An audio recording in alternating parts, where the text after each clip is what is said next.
tidak didasarkan pada bukti permulaan berupa dua alat bukti sebagaimana diatur dalam pasal 184 KUHP. A.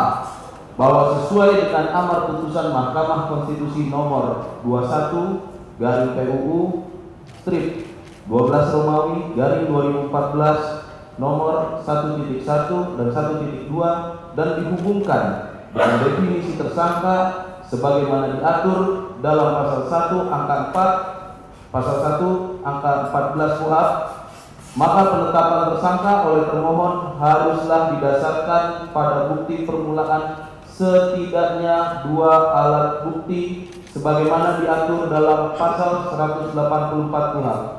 Adapun dua alat bukti tersebut tidak dapat hanya sekedar formalitas, meminta keterangan saksi, ahli, surat, dan atau barang bukti lainnya, namun dua alat bukti dimaksud haruslah membuat terang tentang tindak pidana yang terjadi.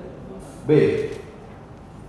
Adapun tetapkan pemohon sebagai tersangka yang disampaikan dalam siaran pers tertanggal 29 Oktober 2024 antara lain: pertama, persetujuan impor gula kristal merah sebanyak 105.000 ton kepada PT Angel Product untuk mengolah GKM atau gula kristal mentah menjadi gula kristal putih yang didalilkan termohon sebagai izin yang diterbitkan langsung oleh pemohon. 2. Surat penugasan kepada PT PPI nomor 51 tanggal 12 Januari 2016 yang didalilkan termohon ditandatangani oleh pemohon dan di mana substansinya penugasan kepada PT PPI untuk melakukan pemenuhan stok gula nasional dan stabilisasi harga gula melalui kerjasama dengan produsen gula dalam negeri untuk memasok atau mengolah GKM impor menjadi GKP sebanyak 300.000 ton. 3. Persetujuan impor GKM ditandatangani oleh 9 perusahaan swasta yang didalilkan termohon diberikan atas pengetahuan dan persetujuan pemohon selaku Menteri Perdagangan, di mana dokumen-dokumen bukti permulaan tersebut sampai dengan pemohon pra-peradilan ini diajukan tidak pernah ditunjukkan dan atau dikonfirmasi kepada pemohon baik pada saat pemeriksaan sebagai saksi maupun sebagai tersangka. C. Mengacu pada fakta yang muncul terkait bukti pernyataan termohon dalam perkara ini justru menunjukkan tidak terjadi tindak pidana korupsi oleh pemohon pada saat menjabat sebagai Menteri Perdagangan RI. Hal ini didasarkan pada dalil dan fakta sebagai berikut. 1.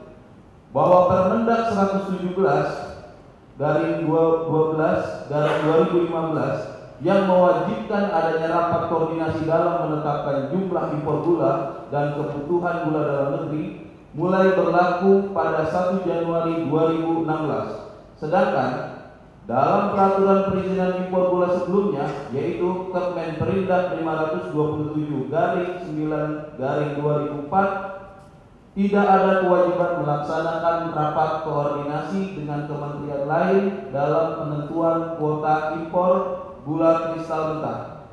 Dikarenakan sesuai dengan ketentuan tersebut, rapat koordinasi hanya diperlukan terkait pemberian izin impor gula kristal putih atau GKP.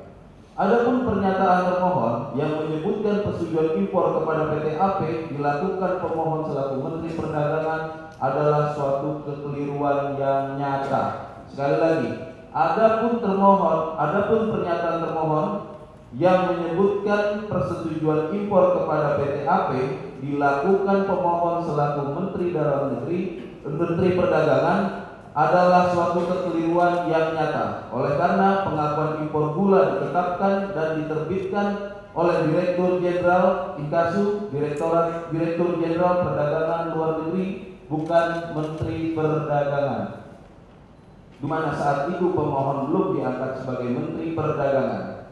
Produksi gula pada tahun 2015 hanya sebesar 2.534.872 ton, Sementara beberapa data menunjukkan konsumsi dalam negeri tahun 2015 melebihi jumlah produksi nasional gula tahun 2015, sehingga terjadi defisit ketersediaan gula.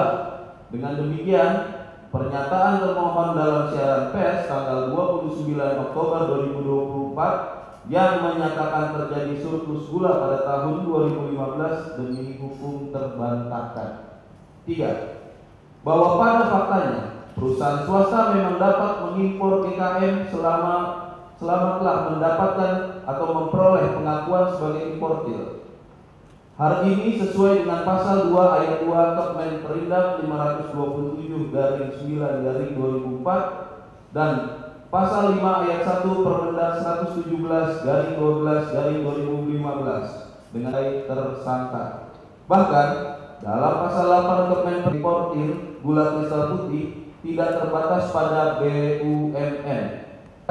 Pihak yang dapat memperoleh penunjukan keuntungan yang diperoleh 8 perusahaan swasta yang seharusnya menjadi milik BUMN dalam kurung PT PPI.